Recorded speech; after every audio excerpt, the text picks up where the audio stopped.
할렐루야. 오늘은 6월 5일 금요일입니다. 오늘도 정심의 예배를 통해 경건의 일상을 살아가시는 금이듬신교회 모든 성도님들을 사랑하고 축복합니다. 다 함께 사도신경으로 우리의 신앙을 고백하며 하나님 앞에 나아가겠습니다. 전능하사 천지를 만드신 하나님 아버지를 내가 믿사오며 그 외아들 우리 주 예수 그리스도를 믿사오니 이는 성령으로 잉태하사 동정녀 마리아에게 나시고 본디오 빌라도에게 고난을 받으사 십자가에 못 박혀 죽으시고 장사한 지 사흘 만에 죽은 자 가운데서 다시 살아나시며 하늘에 오르사 전능하신 하나님 우편에 앉아 계시다가 저리로서 산자와 죽은 자를 심판하러 오시리라. 성령을 믿사오며 거룩한 공회와 성도가 서로 교통하는 것과 죄를 사하여 주시는 것과 몸이 다시 사는 것과 영원히 사는 것을 믿사옵나이다. 아멘. 다 함께 찬송가 220장 찬양하시겠습니다.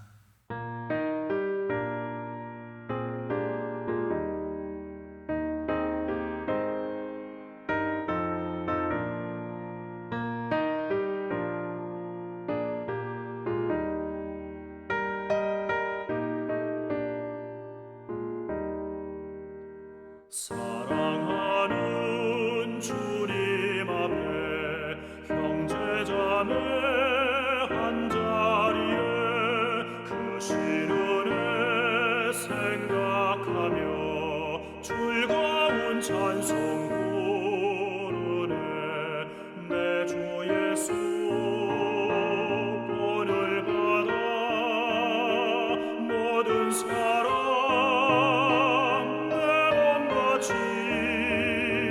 환난 근심 위로하고 진심으로 사랑하세. 사랑하는 주님 앞에 온갖 충성 다 바쳐서 괴로우나 즐거우나 주님만 입소서. 우리 주님 거룩한 손 제자들의 버르시사 남 섬기는 종의 도를 목소에게 보이셨네. 사랑하는 주님 예수 같은 주로 섬기나니 한 피마다 한 몸이루 형제여 친구들이여 한 몸같이 친밀하고 마음으로 하나 되어 우리 주님 크신 뜻을 지성으로 준행하세. 오늘 하나님께서 우리에게 주시는 말씀은 고린도전서 12장 12절로 20절입니다. 몸은 하나인데 많은 지체가 있고 몸의 지체가 많으나 한 몸임과 같이 그리스도도 그러하니라. 우리가 유대인이나 헬라인이나 종이나 자유자나 다 한 성령으로 세례를 받아 한 몸이 되었고 또 다 한 성령을 마시게 하셨느니라. 몸은 한 지체뿐 아니요 여럿이니 만일 발이 이르되 나는 손이 아니니 몸에 붙지 아니하였다 할지라도 이로 인하여 몸에 붙지 아니한 것이 아니요 또 귀가 이르되 나는 눈이 아니니 몸에 붙지 아니하였다 할지라도 이로 인하여 몸에 붙지 아니한 것이 아니니 만일 온몸이 눈이면 듣는 곳은 어디며 온몸이 듣는 곳이면 냄새 맡는 곳은 어디뇨. 그러나 이제 하나님이 그 원하시는 대로 지체를 각각 몸에 두셨으니 만일 다 한 지체뿐이면 몸은 어디뇨. 이제 지체는 많으나 몸은 하나라. 이는 하나님의 말씀입니다. 아멘. 할렐루야. 오늘도 말씀을 듣는 여러분의 심령 속에 성령님의 감동이 함께하여 주시기를 간절히 축복합니다. 지난 시간 고린도전서 12장 1절부터 11절까지의 말씀을 통해서 하나님께서 각 사람에게 나누어 주신 성령의 은사에 대해서 살펴보았습니다. 성령님께서는 고린도 교회 성도들에게 많은 은사를 주셨는데요. 지혜의 말씀이라든지 믿음이라든지 병 고치는 은사라든지 예언이라든지 방언 등등 참 다양한 은사들이 교회 안에 나타났던 것을 볼 수가 있었습니다. 그런데 문제는 당시 고린도 교회 성도들이 자신들이 받은 은혜만 자랑하고 다른 사람들이 받은 그 은사들을 깎아내리고 또 서로 시기하고 다툼을 하면서 그런 갈등이 벌어지게 되었다는 것이었는데요. 그래서 사도 바울은 이러한 고린도 교회 성도들을 중재하고 진정시키려고 하였죠. 특별히 오늘 우리가 읽은 본문 12절 말씀을 보면 바울은 굉장히 놀랍고 시각적인 비유로 설명을 하고 있습니다. 12절 말씀을 함께 보겠습니다. 몸은 하나인데 많은 지체가 있고 몸의 지체가 많으나 한 몸인과 같이 그리스도도 그러하니라. 아멘. 사도 바울은 이 성령의 은사를 다양하게 받은 그 성도들의 관계를 설명하기 위해서 우리의 몸을 비유로 들고 있습니다. 몸은 분명히 하나지만 그 몸은 눈이라든지 코, 손, 발 등등 많은 지체로 이루어져 있습니다. 그렇다면 그 지체가 많다고 해서 몸이 여러 개라는 얘기일까요? 그건 아니죠. 지체가 아무리 많아도 몸은 오직 하나입니다. 사도 바울은 예수 그리스도를 머리로 모신 교회 공동체 역시 이와 똑같다고 말하고 있죠. 이 몸의 비유를 통해서 오늘을 살아가는 우리 큰믿음 신교회 공동체에게 주시는 하나님의 음성을 듣는 시간이 되었으면 좋겠습니다. 우리가 어떻게 이 다양성 속에서 온전한 하나됨을 이루고 또 건강한 교회를 세워나갈 수 있을지 우리 함께 나누어 보는 시간이 되었으면 좋겠습니다. 교회를 예수 그리스도의 몸으로 비유한 표현은 아마 신앙생활을 조금 하신 분들이라면 자주 들으신 표현일 거라고 생각이 듭니다. 하지만 깊이 묵상하면 할수록 이보다 교회의 본질을 더 완벽하게 설명하는 비유는 없다라는 그런 감탄이 나오게 되는데요. 우리의 몸을 한번 보세요. 각 부분이 하는 일이 저마다 완전히 제각각입니다. 손이 하는 일과 발이 하는 일이 다르고요. 또 눈이 하는 일과 귀가 하는 일이 다르죠. 그러나 그 가운데 어느 것 하나 너는 내 몸이 아니다 라고 딱 잘라 말할 수 있는 부분은 없습니다. 손도 내 몸의 일부인 거고 또 발도 내 몸의 일부인 것이죠. 그런 속담도 있잖아요. 10손가락 깨물어 안 아픈 손가락 없다. 이런 속담이 있는 것처럼 우리 몸에 있는 모든 지체는 다 하나같이 소중하고 귀한 것입니다. 사도 바울은 17절 말씀에서 이 지체의 다양성을 이렇게 물어보고 있습니다. 만일 온몸이 눈이면 듣는 곳이 어디며 온몸이 듣는 곳이면 냄새 맡는 곳은 어디냐?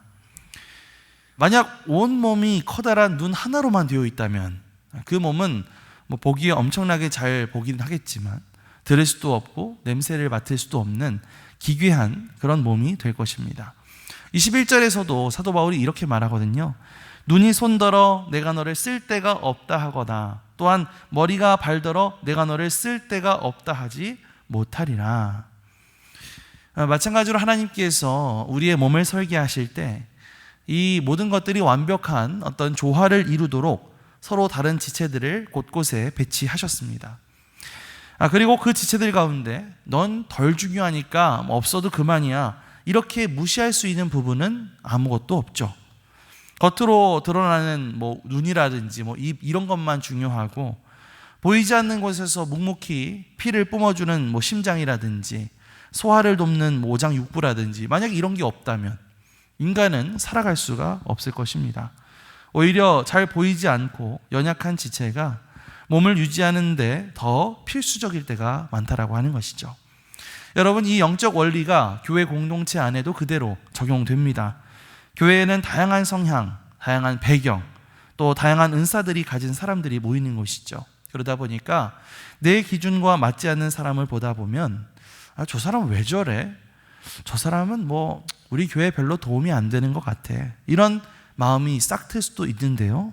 여러분, 그러나 그것은 교만한 마음입니다. 기억하십시오. 주님의 몸된 교회 안에는요, 쓸데없는 사람은 단 한 사람도 없다라는 사실이죠.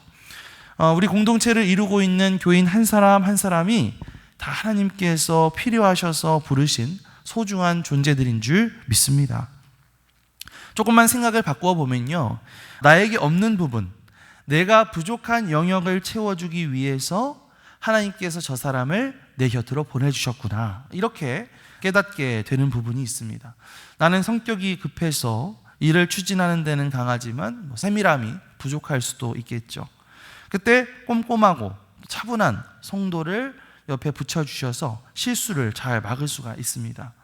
나는 앞에 나서서 말하는 은사는 없지만 뒤에서 묵묵히 서포트하고 봉사하는 그런 섬김의 은사가 있다면 그런 사람과 함께 둘이 어우러지게 될 때에 비로소 교회가 건강하게 돌아가게 되는 것이죠.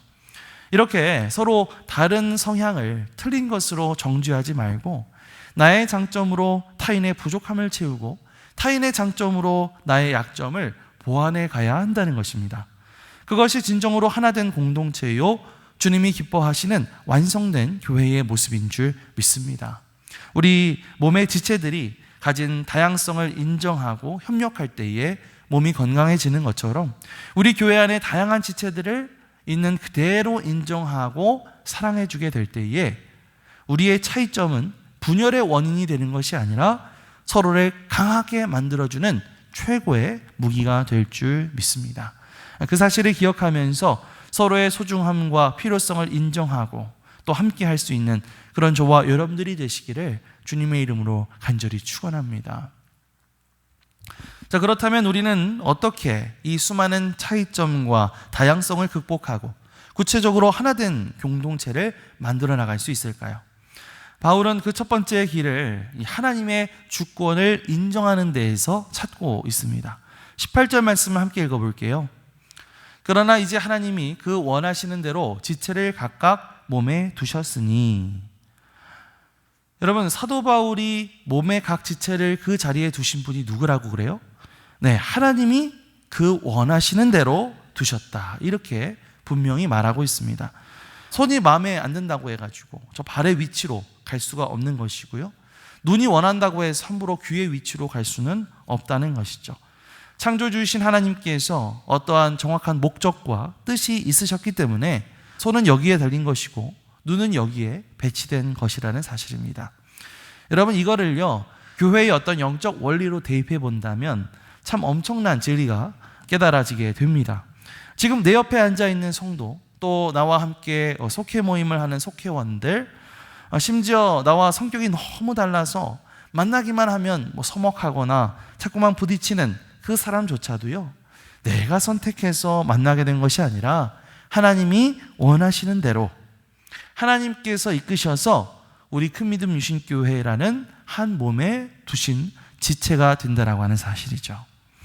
여러분, 이러한 원리는 교회뿐만 아니라 다른 곳에서도 적용해 볼 수가 있습니다. 예를 들면 가정생활에서도 마찬가지죠. 부부가 결혼해서 살다가 보면 처음에 그 뜨거운 감정은 가라앉고 서로 맞춰가는 그런 과정에서 깊은 회의감이나 어떤 위기가 찾아올 때가 있지 않습니까? 내가 정말 이 사람이랑 결혼한 게 맞나? 내 선택이 틀린 것은 아닐까? 그런 생각이 들 수도 있고요. 하지만 그때 우리 신앙의 부부들을 붙잡아주는 그런 고백이 뭘까요? 그것은 우리의 만남은 우연이 아니라고 하는 사실이죠. 이것은 단순히 내가 한 선택이 아니라 하나님께서 짝지어 주신 섭리라고 하는 그런 믿음인 것입니다. 그렇게 하나님의 주권을 인정하게 될 때에 위기를 이겨내고 서로를 품을 수가 있게 되는 거죠. 교회도 마찬가지인 것 같아요. 나랑 성향이 너무 안 맞고 대화할 때마다 막 답답함을 느끼게 하는 그런 교인이 혹시 있으신가요? 인간적인 생각으로는 멀어지고 싶으시겠지만 그때마다 여러분 하나님 앞에 고백하시기 바랍니다. 하나님, 저 성도님이 정말 하나님의 뜻이 있으시기 때문에, 그렇기 때문에 저 성도님을 우리 교회에 보내주시고 내 곁에 두신 줄 믿습니다. 이런 어떤 고백을 한번 드려보면 어떨까요? 참 재미있는 사실이요, 여러분이 저 사람 때문에 참 속 썩고 힘들다고 생각하잖아요. 근데 마찬가지로 상대방도 바로 여러분 때문에 똑같이 속 썩고 힘들어하고 있을 수도 있다라고 하는 사실입니다. 서로가 서로에게 다듬어지지 않은 모서리 같은 존재일 수가 있거든요. 그렇기 때문에 어차피 똑같은 처지에 있는 사람들끼리 서로 미워하거나 원망하지 말고 하나님의 주권을 인정하면서 우리를 한 공동체로 부르신 그 하나님을 인정하면서 우리가 믿음으로 고백하며 나가야 할 줄 믿습니다. 그렇게 우리가 서로를 하나님의 주권적인 섭리 안에서 바라봄으로써 원망과 불평이 사라지고 오히려 상대방을 통해서 나를 다듬어 가시는 그 하나님의 손길, 그 하나님의 은혜를 경험할 수 있는 저와 여러분들이 되시기를 주님의 이름으로 간절히 축원합니다. 자, 이렇게요, 우리가 다양성을 인정하고 하나님의 주권을 믿음으로 받아들였다면 이제 마지막으로 이 하나됨을 실제로 가능하게 만드는 원동력이 필요하겠죠. 물론 그것은 인간의 의지나 노력이나 교양 이런 것만으로 되는 것이 아닙니다. 이것은 오직 성령님의 도우심, 성령님의 역사가 있어야 가능한 것이죠. 13절 말씀을 읽어볼게요. 13절. 우리가 유대인이나 헬라인이나 종이나 자유인이나 다 한 성령으로 세례를 받아 한 몸이 되었고 또 다 한 성령을 마시게 하셨느니라. 아멘. 당시 고린도 교회 안에는요, 도저히 하나 될 수 없는 그런 어떤 계급이라든지 인종의 장벽이 있었습니다.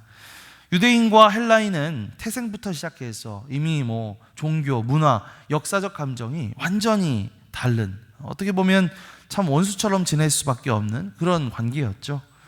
또 종이 있고 자유인이 있었는데 이들은 사회적인 신분 자체가 하늘과 땅 차이였습니다. 인간적인 방법으로는요, 이들이 한자리에 모여서 함께 음식을 나누면서 함께 형제자매라고 부르는 것, 이건 절대로 불가능한 일이었죠. 자, 그런데 그 불가능을 가능으로 만든 사건이 뭡니까? 그것이 바로 그들이 다 한 성령으로 세례를 받아 한 몸이 되었다라고 하는 사실이죠. 성령님께서 그들 가운데 역사하셨을 때, 성령님께서 그들 가운데 역사하셨을 때에 세상에서 따졌던 그 신분이라든지 인종이라든지 지식이라든지 이런 차이들은 아무런 문제가 되지 않았다고 하는 사실입니다. 성령님은요, 우리에게 이렇게 서로 다른 은사를 주어서 교회를 풍성하게 만드시는 분이시기도 하지만 동시에 서로 다른 우리를 예수 그리스도의 십자가 보혈 아래 하나 되게 하셔서 정말 한 몸을 이루게 하시는 그런 통합의 영이 되시는 줄 믿습니다. 그렇습니다. 여러분, 우리가 성령으로 충만하게 될 때에 우리는 나의 자아를 내려놓고 내 옆에 지체를 용납하게 되고 우리의 머리 되신 예수 그리스도를 향해 시선을 고정하고 나아가게 될 줄 믿습니다. 성령님은요, 우리가 서로 다 다르지만 예수님이라고 하는 한 표대를 향해 함께 전진할 수 있도록 우리의 마음을 감동시키시고 이끌어 주시는 분이신 줄 믿습니다. 그렇기 때문에 내 힘으로 저 형제를, 저 성도를 사랑하려고 너무 많이 애쓰다가 지쳐 나가 떨어지지 마시고 먼저 우리를 하나 되게 하시는 그 성령님의 능력을 우리가 가장 먼저 구하며 나가야 할 줄 믿습니다. 사랑하는 성도 여러분, 여전히 여러분들이 품기 어렵다고 느껴지시는 분들이 있으신가요? 나와는 너무 달라가지고 내가 도저히 저 인간과는 정말 한 공동체를 이루기가 어렵다라고 여겨지는 그런 사람이 있으신가요? 그렇다면 이 시간 성령님의 도우심을 구하시기 바랍니다. 연약한 나의 힘으로가 아니라 성령의 도우심으로 말미암아 진정한 기쁨을 가지고 상대방을 품고 사랑하고 긍휼히 여기고 그렇게 하나님이 기뻐하시는 한 몸된 공동체, 하나님이 기뻐하시는 그런 교회를 만들어 나갈 수 있는 그런 저와 여러분들이 되시기를 주님의 이름으로 간절히 축원합니다. 아멘. 기도하겠습니다. 사랑과 은혜가 풍성하신 하나님, 오늘 말씀을 통해서 주님의 몸된 교회가 어떻게 하나됨을 이루어가야 할지 깨닫게 하여 주셔서 감사를 드립니다. 우리를 각기 다른 모습과 은사로 부르셨지만 이 모든 것이 하나님의 주권적인 섭리임을 고백합니다. 내 기준과 눈으로 형제를 판단하지 않게 하시고 나에게 없는 부분을 채워주기 위해 곁에 두신 소중한 지체임을 기억하면서 서로의 소중함을 인정하며 나아가게 하여 주옵소서. 그리하여서 우리 큰믿음 유신교회가 참 다양성 속에서도 온전한 조화를 이루고 머리 대신 예수 그리스도의 뜻을 이루어가는 건강한 공동체가 될 수 있도록 인도하여 주시옵소서. 감사드리며 예수 그리스도의 이름으로 기도드리옵나이다. 아멘. 하늘에 계신 우리 아버지여, 이름이 거룩히 여김을 받으시오며 나라가 임하시오며 뜻이 하늘에서 이루어진 것 같이 땅에서도 이루어지이다. 오늘 우리에게 일용할 양식을 주시옵고 우리가 우리에게 죄 지은 자를 사하여 준 것 같이 우리 죄를 사하여 주시옵고 우리를 시험에 들게 하지 마시옵고 다만 악에서 구하시옵소서. 나라와 권세와 영광이 아버지께 영원히 있사옵나이다. 아멘.